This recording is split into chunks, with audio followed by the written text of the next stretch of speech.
But today, you're gonna get it Grizzly!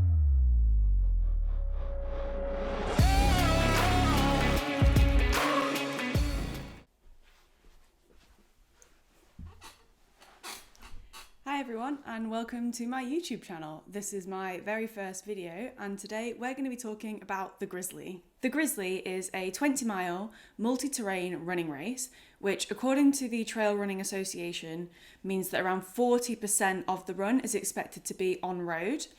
In the Grizzly, you run on road and on private land with a couple public footpaths to help get you between each section. During those 20 miles, you can expect more than 3,000 feet of elevation, plenty of runners on the course, plenty of support by the locals, and just an all-round good time. This year, over 1,300 people completed the Grizzly race. So I'm going to tell you what it's all about, but to do that, we're going to go back in time to a Rachel who just finished the race and was recording her thoughts and feelings a bit closer to the event.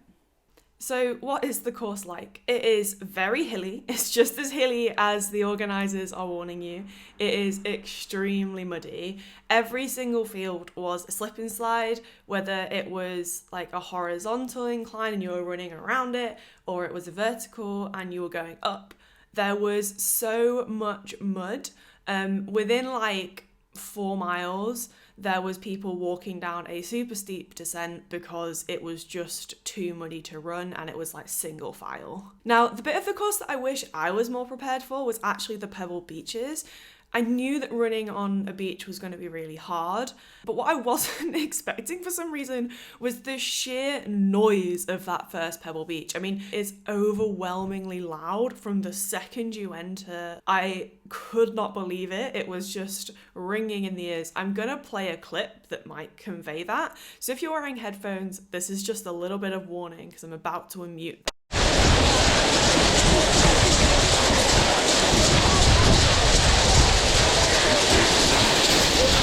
I also want to talk real quick about the section called the Stairway to Heaven. It's often talked about as being the hardest section of the Grizzly.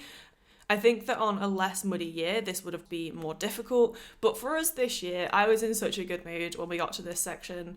Finally, let's talk about the bogs, because when we sign up for the Grizzly, that's what we kind of know we're getting ourselves in for. The bogs in the Grizzly definitely feel a bit like a fever dream. I think the first bog comes up around mile 7 or 8. It is like, it's not too deep, but it's very tiring. Like the mud's coming up to like just mid shin maybe, depending on how late in the day you're entering that bog. It is single file, you're walking through it. It is zapping the energy from your legs as you're pulling your feet out. It is hard work and not to be underestimated. I did actually speak to a marshal at this point and was like, hey, do people run through this? And yeah, the first people of the day like are elite people hoping to win. They're running through that bog. But as people start to slow down, there's just not the space for you to run through it anymore. So if you are a mid to back of the pack runner and you're a bit worried about that section having to run through it, because I think the site does tell you like, hey, you're going to need to run everything. Don't worry, you can walk through the bog. You're still going to make the cut-off times. Now, the second bog comes like a couple miles later and it's a mixture of a stream and a bog. You kind of start by walking through a stream. You can see, again, everyone walking. I was not even fathoming the idea of running through this despite the space that I had behind Tom. You just could not see the ground. It was freezing cold. We saw a runner like climb out the side and they were like hopping up and down trying to get feeling back into their feet. I definitely preferred actual bog to this because the bog was warm. Like it was hard, but it was warm. This was freezing. So I just want to share with you some like race notes or like things that are helpful to know if you're thinking of doing the Grizzly. Not only do you need to get your hill reps in during practice, you need to get hill reps in on similar terrain. You're probably not going to match that level of mud that's had like 1,000 runners on it, but you can probably find some like local public footpaths to run on and practice not running on a trail, like actually running on grass, because that is a completely different experience underfoot.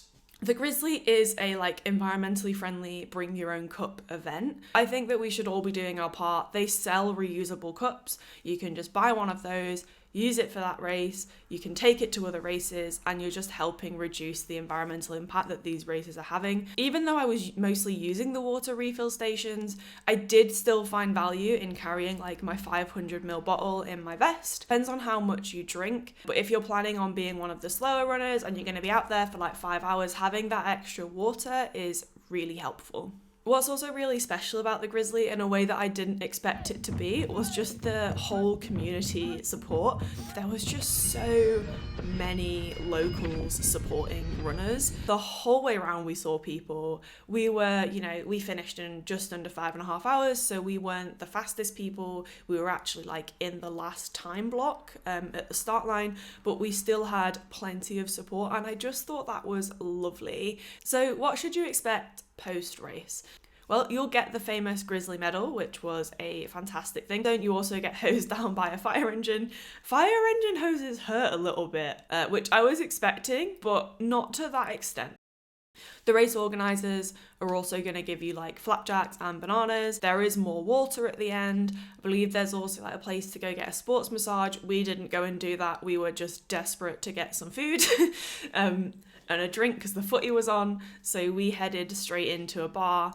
And don't forget as well, there's also the Cub, which is I think it's just under 10 miles, 9.4 miles maybe, that takes in part of the Grizzly route. You still get to do the Stairway to Heaven. You get all of that atmosphere. There's not as many the main 2 bogs aren't in the Cub run, but you still do a river crossing, and it looks like all the Cub runners still had a really good time. Thanks for watching my first YouTube video.